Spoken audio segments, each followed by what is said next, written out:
പലിശയുടെ കാര്യം തീരുമാനിക്കുന്നത് അത് അവിടെയും പല രീതികൾ പിന്തുടരാറുണ്ട്. സാധാരണഗതിയിൽ ഭവന വായ്പയ്ക്ക് താരതമ്യേന വളരെ കുറഞ്ഞ പലിശ നിരക്കാണുള്ളത്. ഇപ്പം നിലവില വെച്ച് പറഞ്ഞാൽ ഏകദേശം ഒരു 8% മുതൽ 8.5%-ഇടയിലാണ് മിക്കവാറുള്ള എല്ലാ ബാങ്കുകളും ഈടാക്കുന്ന പലിശയുടെ തുക. പക്ഷേ ഇതിനകത്ത് തന്നെ ചിലർക്ക് ഇളവുകൾ ഇവിടെ ഉണ്ട്. ഉദാഹരണത്തിന് സ്ത്രീകൾക്ക് ഒരു 0.1% മുതൽ ഒരു 0.25% വരെ മിക്കവാറുള്ള ബാങ്കുകൾ ഇളവ് കൊടുക്കുന്നുണ്ട്. ഒന്ന് പിന്നെ സിബിൽ റിപ്പോർട്ടിൽ നല്ല സിബിൽ സ്കോർ ഉണ്ട്. ഉദാഹരണത്തിന് 700 അല്ലെങ്കിൽ 750 കൂടുതൽ സിബിൽ സ്കോർ ഉള്ളവർക്ക് ഇളവ് കൊടുക്കുന്നുണ്ട്.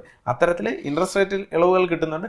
ഇതൊക്കെ കൂടാഞ്ഞിട്ട് പ്രൈം മിനിസ്റ്റർ ആവാസ് യോജനയിൽ എലിജിബിലിറ്റി വരികയാണെങ്കിൽ സർക്കാരിൻ്റെ ഇൻട്രസ്റ്റ് സബ്വെൻഷനും നിങ്ങൾക്ക് കിട്ടുന്നതാണ്. അതായത് ഇൻട്രസ്റ്റ്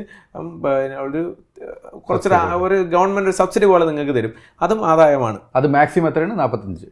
അത് പല രീതിയിലാണ്. സിറ്റി അനുസരിച്ച് നിങ്ങളുടെ ഗ്രാമപഞ്ചായത്തിനെ സിറ്റി കോർപ്പറേഷനെ സമീപിച്ചു കഴിഞ്ഞാൽ കൃത്യമായ തുക അറിയാം. കാരണം പല ബ്രാക്കറ്റിലാണ് അത് വരുന്നത്. നമ്മുടെ ഇൻകം വെച്ച് നോക്കും, പല സെക്ഷനുള്ള ഇൻകം, പിന്നെ നിങ്ങൾ നിൽക്കുന്ന സ്ഥലം, അങ്ങനെ പല ഇത് വെച്ചാണ് നോക്കുന്നത്. അതിന് ഏറ്റവും എളുപ്പം എന്ന് പറയുന്നത് നിങ്ങളുടെ നഗരസഭയിൽ സമീപിച്ചാൽ അല്ലെങ്കിൽ മുനിസിപ്പാലിറ്റിയെ സമീപിക്കുക വെച്ച് കഴിഞ്ഞാൽ അവിടെ അവർക്ക് എലിജിബിലിറ്റി എന്താണ് വരുമെന്ന് അറിയാം. അല്ലെങ്കിൽ തൊട്ടടുത്ത ബാങ്കിനെ സമീപിച്ചാലും മതി. കാരണം ബാങ്ക് മാനേജറിൽ ഇത്തരം ഡാറ്റ ആ ലൊക്കാലിറ്റിയുമായിട്ട് ബന്ധപ്പെട്ട ഡാറ്റ ആണ്. കൃത്യമായിട്ട് എത്ര സബ്സിഡി നിങ്ങളുടെ ഇൻകം അനുസരിച്ചും നിങ്ങളുടെ സാമൂഹിക സാമ്പത്തിക ഘടന അനുസരിച്ചും നിങ്ങൾക്ക് എത്രയാണ് സബ്സിഡി എന്ന് അവർ പറഞ്ഞു.